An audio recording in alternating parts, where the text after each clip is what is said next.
What is up, guys? Welcome to another Behind the Curve Reacts. As always, if you enjoy the kind of content I'm putting out, feel free to like, comment, subscribe down below, share with your friends, consider supporting me on Patreon. You get early access to reactions, and for just $5, I will react to whatever you want. And that's actually what we've got today. My newest $5 patron, Megan, would like for me to react to a performance, a Tony performance actually, from Natasha, Pierre, and the Great Comet of 1812. This actually comes from the Tonys that I didn't really watch. The one where Dear Evan Hansen won and Kevin Spacey hosted. For some reason, I think it was 2019, maybe 2018, just really didn't interest me. Which is shocking because I love the Tonys. They're so much fun. This one, though, now what Megan says, also thank you, Megan, so much for the patronage and suggestion. She says that this show kind of got robbed by Dear Evan Hansen. And I looked up like the Tony Awards, like winners and nominations, and all that stuff. Dear Evan Hansen was nominated for 9 Tonys. They won 6. Awesome, ratio there, nominees to wins. But this one, the Comet here, was nominated for 12 Tonys, more than any this year, and it won two of them. And that is just heartbreaking. But, Dear Evan Hansen was just fucking incredible. It's kind of like when in any kind of like reality competition show, like take the Sing Off when Pentatonics was on it. I feel bad for any other group because no other group was going to win when a group that good was in it, And when Dear Evan Hansen came out, or when Hamilton came out, or when the Book of Mormon came out, I kind of just feel bad for every other musical that was released that season. Because Dear Evan Hansen maybe less than the other two, but you knew that they were going to be awesome, and you knew that they were going to do well. You knew that they were going to win. But yeah, no, absolutely nothing about this show. Josh Groban is apparently in it. I've never actually heard any of his music before, but I do know him from It's Always Sunny in Philadelphia. He was in an episode or two. And the movie Coffee Town, very humorous movie that came out probably like 10 years ago, a little indie movie. But yeah, so I don't actually know what Josh Groban's voice really sounds like. Now, this is apparently a sung through version, if I read Wikipedia correctly, a sung through version of a Tolstoy book, the Russian author. And I hate to say it, but Russian literature is definitely a lapse in my knowledge. I never really read much of it. I don't really know much of it at all. It's like Russian literature and kings. Like those two things, if I'm ever on Jeopardy, and I really want to be one day, those categories I would just be nothing. Like I would lose based on those. So I hope I can still kind of get what the whole thing is looking for here, or like what the whole play is going for. Otherwise, like I'm just down to see some very pretty stage performances and music, even if I can't necessarily follow the story. But yeah, let's go ahead and get into it. Hey, I know that guy.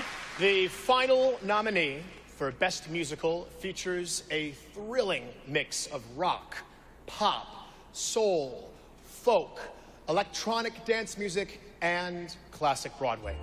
Inspired by a 70-page slice of War and Peace, the immersive staging of this unforgettable, epic story brings us just inches from the performers as they light up Broadway in an experience like no other.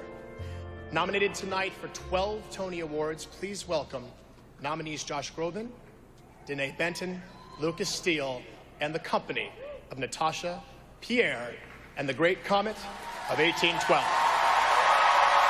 Now, I will say real quick, the only 2 Tonys that they won this year, I'm pretty sure, went for like scenic design and like they were tech. They were tech awards.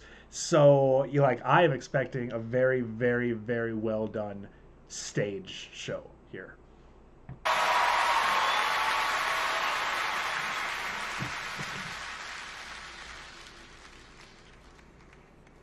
They say we are asleep until we fall in love. We are children of dust and ashes. But when we fall in love, we wake up, and we are a god, and angels weep. But if I die here tonight,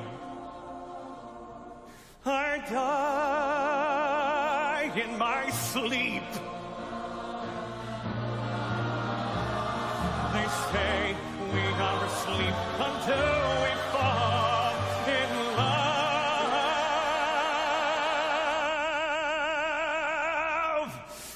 And I'm so ready to wake up now.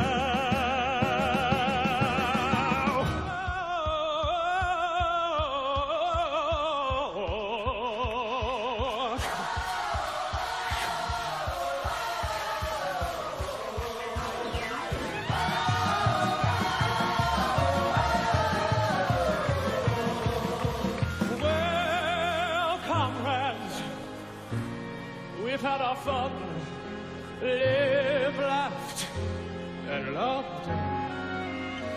Friends of my youth, when shall we meet again? I'm going abroad. Goodbye, my gypsy lovers. All my rebels here are over. Well, goodbye, Matryoshka. Kiss me one last time. Whoa. Remember me to Steshka. There, goodbye, goodbye, goodbye. Wish me luck, my gypsy lovers. Now goodbye, goodbye,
Here's to happiness, freedom, and life.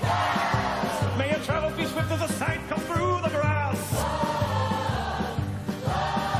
May your sorrows be counted and number as many as drops of wine and vodka that stay in my glass. Zimo Hiroshima, naposa shopa e kali. Zimo Hiroshima, naposa shopa e kali. Zimo Hiroshima, naposa shopa e kali.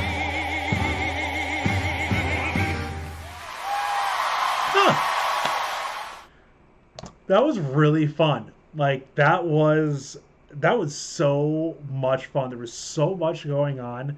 Even though it was sad, it was fun. All right, let's go ahead and get big. All right, make fun of me if you will. Maybe I'm the last person in the world to realize this.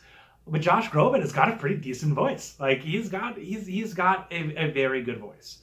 I wonder how his acting is though. Like if anybody out there in my viewing audience has seen this show or got to see it with the original Broadway cast, how was he? Like was he actually pretty good? Because he seemed good there. I do like so. I don't feel like I enjoyed this performance though as much as I could have, just based on two things. Number one, and like most, if not all Tony performances, they pick songs or a song that doesn't really give anything away plot-wise, because they still want people to come and see it. So I didn't know that. Plus, this is actually based on a piece of literature, War and Peace, the 70-page little chunk there, which I have not read. So yeah, not only did I not get any real plot thing from the songs, but I also had no idea on the subject matter. But I have got, so many questions. Like, the whole stage thing behind them, everybody out there with their instruments and all that stuff. Is this going to be a show like Once, where like the pit band is essentially on stage the whole time playing as they sing? Because if so, like, I'm a sucker for that kind of stuff. Like, the Once Tony performance was awesome. It was absolutely incredible. If you guys haven't seen it, check it out. The mom, actually, from How I Met Your Mother, is in it. I don't think she has any lines, but she is totally there. But yeah, or is it like a contest thing? Like, what are the big risers there for? Like, I feel like towards the stage is going to be like a stage. Like, they're all watching something. But what? A comet? Man. Like, if I had... I love to read. I absolutely adore reading. But I feel like I would need like a good few weeks to get through War and Peace. Minimum. So I might just watch this show instead. Or at least listen to more of the music. Because, yeah, the music was good. It was very fun. When it first started, I was like, oh, this doesn't sound, very Russian. This just sounds like a musical. And then it kept going on, like the second and third song, I'm like, yeah, there's the Russian. And then we got the dancing and all that stuff. And it was a lot of fun. It was a hell of a lot of fun. Yeah, I would totally watch or listen to more of this show, though. It's just bad luck to go up against Dear Evan Hansen in your Tony season. It's just not fun at all. That was like a generational play. But yeah, no, thank you so much, Megan, for the patronage, for the suggestion, for the support. I really appreciate it. If you or anybody can answer the questions that I had, please pop them down in the comments. I would love to know more about this show before I kind of delve further into it. Or maybe I shouldn't. I don't know. Let me know what you think. But yeah, I will see you all in the next reaction. Thank you so much.